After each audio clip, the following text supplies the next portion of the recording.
साहब। जो ये कहते हैं कि कांग्रेस का वजूद नहीं है, उन ऐसे अंधभक्तों को मैं ये कहना चाहता हूँ आपके माध्यम से, वो आके देख लें आज खोड़ा की गलियों में, वो देख लें बिजनौर की गलियों में, वो देख लें सहारनपुर की गलियों में, वो देख लें यहाँ पर जो कार्यक्रम हुआ था फिरोजाबाद में। कहाँ कहते हैं कांग्रेस नहीं है? अरे अंधभक्ति अगर छोड़ेंगे ना तो हर जगह कांग्रेस दिखेगी। 4 कदम दूरी पर जाओगे, जो पार्क बना है वो कांग्रेस ने बनाया है। जो यहाँ पर हब बना हुआ है, वो क्या नाम है, आर्मी का कैंप बना है वो है। पानी की टंकी यहाँ लगी है वो कांग्रेस ने बनवाया है। 8 प्राइमरी स्कूल खोड़ा में है वो कांग्रेस ने बनाया है। नमस्कार, मैं हूं राहुल शर्मा, आप देख रहे हैं SP9 न्यूज। स्वागत है आप सभी का हमारे खास प्रोग्राम में। प्रोग्राम की शुरुआत इस वक्त हम कर रहे हैं उत्तर प्रदेश में। उत्तर प्रदेश में पहले चरण का मतदान संपन्न हो चुका है और दूसरे चरण की तैयारी हो चुकी है। दूसरा चरण जो 14 फरवरी को है, और हम ये देख रहे हैं कि दूसरे चरण के मतदान से पहले जनता का बड़ा समर्थन देखने को मिला है। जनता का बड़ा सर्वे आया है। सर्वे क्या कह रहा है?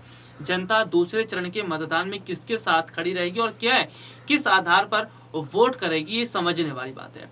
दरअसल दूसरे चरण के मतदान से पहले काफी जनता है जिनसे बात की गई और ये जानने की कोशिश की गई कि जो दूसरे चरण का मतदान होगा जनता क्या सोचकर वोट करेगी। तो ये कहा जा रहा है कि जनता मुद्दों को देखकर वोट करेगी, क्योंकि धर्म और जाति की राजनीति करने वाली बीजेपी और तमाम राजनीतिक पार्टियां केवल अपनी राजनीतिक रोटी सेकने का काम कर रही हैं। इनका मकसद है केवल धर्म और जाति में लोगों को उलझा कर रखा जाए, धर्म और जाति में लोगों को फंसा कर रखा जाए। लेकिन अब जनता ऐसा नहीं चाहती है। जाहिर सी बात है, युवा को रोजगार चाहिए, जाहिर सी बात है महंगाई कम होनी चाहिए, जाहिर सी बात है अर्थव्यवस्था बेहतर होनी चाहिए, जाहिर सी बात है उत्तर प्रदेश में विकास होना चाहिए। तो ये तमाम ऐसे मुद्दे हैं जो इस वक्त उत्तर प्रदेश में दिखते नजर आ रहे हैं। हालांकि अगर हम यहाँ पर बात करें तो जिस तरह से ये देखा जा रहा है कि जनता बहुत सोच समझ कर कदम उठा रही है, जनता बहुत सोच समझ कर काम कर रही है, तो साफ तौर पर ये पता लग रहा है कि कहीं ना कहीं अब जो हालात हैं वो बदल रहे हैं।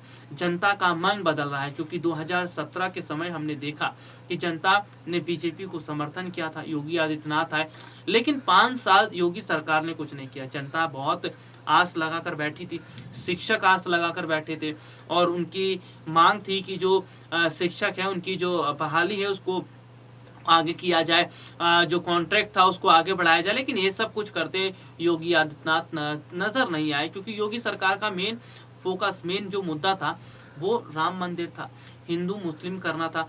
तो ये देखा गया कि सरकार का मेन मकसद किस तरह हिंदू मुस्लिम और तमाम ऐसे मुद्दे थे। तो जनता देख रही थी उत्तर प्रदेश की, वो देख रही थी कि सरकार से जो उम्मीद लगा रहे हैं, नौजवान देख रहा था सरकार से जो उम्मीद लगा रहे हैं वो पूरी नहीं हो रही है। तो हम यहाँ ये कहना चाहते हैं कि जनता अब मुद्दों पर बात कर रही है, जनता अब मुद्दों पर वोट कर रही है, क्योंकि उत्तर प्रदेश की जनता से बातचीत की गई है। उत्तर प्रदेश की जनता का क्या हाल है दिल का, वो आपको जरूर सुनवाएंगे। ये भी बताएंगे उत्तर प्रदेश की जनता आज किस तरह से ये कह रही है कि अब हमें मुद्दा चाहिए, विकास चाहिए। तो विकास की अगर आज कोई बात कर रहा है, अगर आज कोई मुद्दों की बात कर रहा है, अगर आज कोई जो है रोजगार की बात कर रहा है, वो कांग्रेस पार्टी। और कांग्रेस पार्टी जाहिर सी बात है वो पार्टी है जिसने पहले भी जनता के मुद्दों को उठाया, जिसने पहले भी जनता के लिए काम किया और आज भी जनता के लिए काम करती नजर आ रही है। तो यहाँ पर हम ये जरूर देख रहे हैं कि किस तरह से स्थितियाँ बदल रही हैं, किस तरह से माहौल बदलता नजर आ रहा है। लेकिन कहीं ना कहीं आज जिस तरह माहौल बदल रहा है, जनता का रुझान बदल रहा है, इसका साफ मतलब ये है कि अब जनता बदलाव चाहती है। अगर बदलाव उत्तर प्रदेश में होगा तो समझिए लोकसभा चुनाव में भी होगा, क्योंकि उत्तर प्रदेश की जनता चाहती है कि इस बार बदलाव होना चाहिए। योगी सरकार को सत्ता से निकाल देना चाहिए, योगी सरकार को सत्ता से नीचे गिरा देना चाहिए, क्योंकि योगी सरकार सत्ता में रहकर वो काम नहीं कर पाई जिसकी उम्मीद जनता ने लगाई थी। विकास के नाम पर कुछ नहीं हुआ, रोजगार के नाम पर कुछ नहीं हुआ। और हमने ये भी देखा कि आशीष मिश्रा, उनको जमानत मिल गई। यानी कि देखिए, दूसरे फेज के चुनाव से पहले आशीष मिश्रा को जमानत मिलना बहुत कुछ सियासी संकेत देता है, बहुत कुछ इशारा करता है। यानी कि बीजेपी को इस वक्त वोट की सबसे ज्यादा पड़ी है।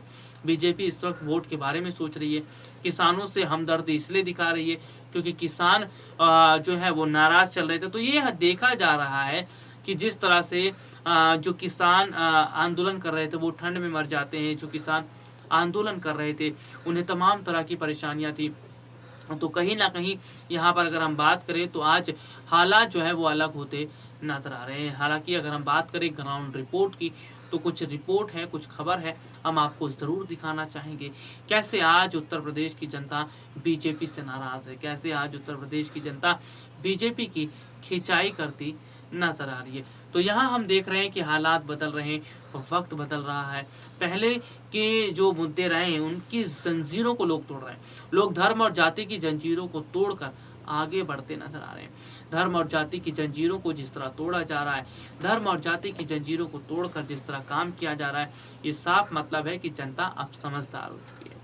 क्या कुछ कहती है ग्राउंड रिपोर्ट, देखिए रिपोर्ट। जो ये कहते हैं कि कांग्रेस का वजूद नहीं है, उन ऐसे अंधभक्तों को मैं ये कहना चाहता हूँ आपके माध्यम से, वो आके देख लें आज खोड़ा की गलियों में, वो देख लें बिजनौर की गलियों में, वो देख लें सहारनपुर की गलियों में, वो देख लें यहाँ पर जो कार्यक्रम हुआ था फिरोजाबाद में। कहाँ कहते हैं कांग्रेस नहीं है?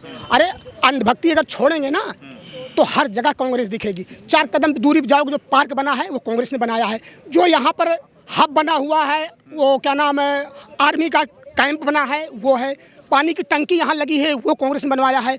8 प्राइमरी स्कूल खोड़ा में है, वो कांग्रेस ने बनाया है। इन अंधभक्तों ने किया क्या है? ये लड़ाई गोडसे और गांधी की है, और गोडसे की विचारधारा इस देश में जितना देश है, जितना ग्राउंड बना हुआ है, सारा कांग्रेस के टाइम पे गोयल जी ने बनवाया था। उसके बाद इन्होंने तो सिर्फ जो है अपना नाम देने का, और यूपी चुनाव के मैदान में जो है मुकाबले में कांग्रेस है ही नहीं, ऐसा क्यों? मैं कह तो रहा हूँ, जब वो अंधभक्ति का चश्मा, 1 मिनट मैं ये कह रहा हूँ, एक टीवी में वो आता है ना, प्रचार आता है, वो भक्त का चश्मा, भक्त चश्मा, तो वो बोला कोई अलग चश्मा दो, तो वो कहता है कि ये रहा, लो ये भक्त का चश्मा है। जब देखता है ना अस्पतालों में जब देखता है तो हंस रहे थे, जब चश्मा लगा हटा देता है तो रोते हैं। तो ये अंधभक्ति का चश्मा जो है गोडसे विचारधारा के लोग लगाए हैं, वो चश्मा हटाएंगे तो विकास दिखेगा, राहुल का पराक्रम दिखेगा। आज के डेट में राहुल गांधी भविष्य वक्ता हो गए हैं, और उनकी हर बातें ये जो मोदी सरकार है इनडायरेक्ट करके मानती है। आपने देखा होगा, लड़की हूँ लड़ सकती है, उसका कितना फर्क पड़ रहा है ग्राउंड पे? फर्क आप देख रहे हैं कि कितनी महिलाओं को टिकट दिया गया है, और दूसरा जो है महिलाओं जो है इस बार दिखा देंगी कि किसको जिताना है उन्होंने। और दूसरा एक आप देख रहे होंगे 30 साल से कांग्रेस यहाँ पर यूपी में नहीं थी, लेकिन प्रचार किया गया कांग्रेस ने यहाँ पर घोटाला किया। घोटाला किसने किया? कांग्रेस ने। तो जब भी वो सेंटर में रही, पैसा किसने दिया? कांग्रेस ने पैसा दिया। लेकिन जो बीच में खाने वाले कौन सी पार्टियाँ थी, अब मुझे नाम कहने की जरूरत नहीं है। कांग्रेस पर कितने सीटें आ रहे हैं? क्या वाकई में सरकार बन रही है कांग्रेस? कांग्रेस अगर 1 सीट पर मुख्यमंत्री बने थे, मधु कोड़ा अपने जानते हैं, 33 सीट पर कर्नाटक के सीएम बन गए थे, आपको पता है।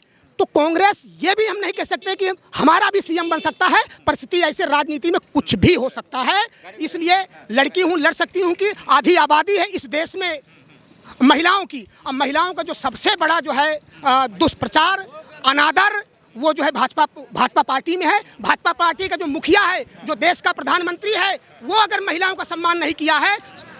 देखा आपने कि किस तरह से हमारी ये रिपोर्ट, और साफ तौर पर हम ये बात कर भी रहे थे कि आज कहीं ना कहीं हालात बदल रहे हैं। हालांकि अगर मैं बात करूं लोकसभा चुनाव की 2024 में होने वाला है, और अगर उत्तर प्रदेश के अलावा कई राज्यों में बीजेपी की हार होती है तो समझ लीजिए लोकसभा चुनाव बीजेपी के हाथ से गया। इस वक्त हम ये देख रहे हैं कि बीजेपी के नेता, वो उनके चेहरे पर डर साफ तौर पर देखने को मिला है। बीजेपी नेताओं के चेहरे पर साफ तौर पर घबराहट देखने को मिली, और घबराहट तो हो भी क्यों ना, क्योंकि ये बीजेपी के वही नेता हैं जो शुरू से हिंदू मुस्लिम करने का काम करते रहे। देखिए किस तरह से अचानक से हिजाब का मुद्दा उठा लिया गया, किस तरह से अचानक हिजाब के मुद्दे पर, बुर्के के मुद्दे पर बीजेपी घेरती चली आई। तो ये देखा जा रहा है कि बीजेपी किस तरह से आज कहीं ना कहीं नफरत की राजनीति कर रही है।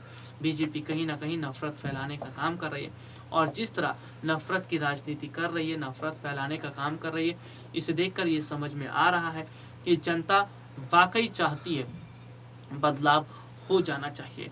जनता वाकई चाहती है कि स्थिति बदल जानी चाहिए।